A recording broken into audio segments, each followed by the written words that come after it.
Vamos.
Ganapati భగవానే అఖిలాండ కోటి బ్రహ్మాండ నాయకనే స్వామి.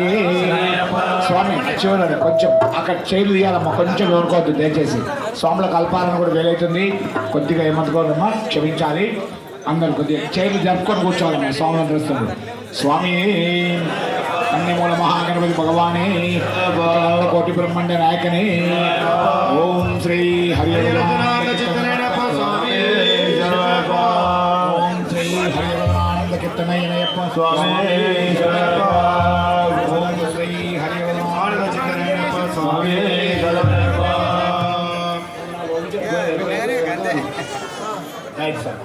స్వామి కొంచెం చీరలు తీసేయండి, కొంచెం తీసేస్తే అమ్మ ఏమనుకోవద్దమ్మా. ఎందుకంటే స్వాములు పూజ అయినాక ఆధారం తెలుసు కదమ్మా. అల్పారం చేయాలి, ఇంటికి పోవాలి, మళ్ళీ తెల్లాలి ఇవ్వాలి, 4 గంటలు వేయాలి, మళ్ళీ పూజ చేసుకోవాలి. ఎంత సిస్టమ్ ఉంటుంది కదమ్మా. దయచేసి రైట్. స్వామి శరణం స్వామి. మా శ్రీనివాస్ స్వామి రమాదేవి గారి ఆహ్వానం మేరకు వచ్చేసిన స్వాములందరికీ, భగవద్భక్తులకు, శ్రేయభిలాషులకు, వడగట్టు వాళ్లకు, ఈ శ్రీపురం కాలనీ వాళ్లకు, బంధుమిత్రులకు అందరికీ కూడా పేరు పేరున పాలన తెలుపుకుంటూ, రేపు వచ్చే స్వామి ఉదయము రెడ్డి ఫంక్షన్ హాల్ నుంచి వెళ్ళి కొంచెం ముందుకు వస్తే అక్కడ రైల్వే గేట్ రాకముందే రైట్ సైడ్కు మంజునాథ పిండి గిట్ ఉంటుంది. ఆ స్వామి తులా వెంకటేశ్వర స్వామి రేపు 18వ శబరిమల యాత్ర సందర్భంగా పడి పూజ మరియు భిక్షు స్వామి రేపు పొద్దున 20 నాడు ఉదయం వచ్చేస్వామి యూనివర్సిటీకి ఎదురుగున్న ఆంజనేయ స్వామి టెంపుల్ ఉంటుంది. ఆంజనేయ స్వామి టెంపుల్లో ఉదయం పడి పూజ మరియు భిక్షు స్వామి ప్రతి సంవత్సరం వాళ్ళు నిర్వహిస్తారు. 20 నాడు ఉదయం స్వామి, 20 నాడు సాయంత్రం వచ్చేస్వామి వీరభద్ర అపార్ట్మెంట్ బొమ్మాయి కన్నా ఉంది కదా మన ఇల్లు అశోక్ నగర్లో కన్యకా పరమేశ్వర టెంపుల్ పోయేటప్పుడు వీరభద్ర అపార్ట్మెంట్లో 20 నాడు సాయంత్రం పడి పూజ మరియు అల్పారం స్వామి. 21 నాడు వచ్చేసి ఉదయం మా డిష్ నరసన్న స్వామి వాళ్ళ బావమరిది వచ్చిందా సంవత్సరం వచ్చింది. ఒక అరేంజ్మెంట్ ఉన్నారు. మా సంపత్ స్వామికి చిరకాల స్నేహితులు మిత్రులు. వారి వినాయక నగర్ కట్రాంపూర్ ఆంజనేయ స్వామి నుంచి కొంచెం ముందు పోతే లెఫ్ట్ సైడ్ పోగానే వినాయకర్ వస్తుంది. వారింట్లో 21 నాడు ఉదయం పడి పూజ మరియు భిక్షు తనది కూడా 18వ శబరిమల సందర్భంగా నిర్వహించి పడి పూజ వస్తుంది స్వామి. స్వామి ఏ 22 నాడు వచ్చే స్వామి మనము సీతారాంపురం చెల్లి ఆరపల్లి స్కూల్ దాటిన తర్వాత స్కూల్ దాటంగానే ఒక కెనాల్ వస్తుంది రైట్ సైడ్కు. ఆ కెనాల్ నుంచి చక్కగా పోతే కొత్తగా నిర్మించిన గ్రామ పంచాయతీ బస్తీ దవాఖాన వస్తుంది. అక్కడ 22 నాడు ఉదయం పడి పూజ మరియు భిక్షు స్వామి. అట్లే 23 నాడు కూడా సేమ్ అదే రూట్ సార్. 23 నాడు అదే రూట్, అదే ఆరపల్లికి. కానీ స్కూల్ దాటద్దు. స్కూల్ దాటకముందే రైట్ సైడ్కి వెళ్తే స్వామి బృందావన్ కాలనీ రోడ్ నెంబర్ 4లో 23 నాడు సాయంత్రం పడి పూజ మరియు భిక్షు స్వామి. 23 నాడు సాయంత్రం కూడా ఉంది స్వామి. రేకుర్తి హీరో హోండా షోరూమ్ దగ్గర రాలేదు రమేష్ గౌడ్. ఓకే రంజిత్ ఆయన పేరు Ranjith Hero Honda showroom Rekurthi అక్కడే స్వామి 23 నాడు సాయంత్రం పడి పూజ మరియు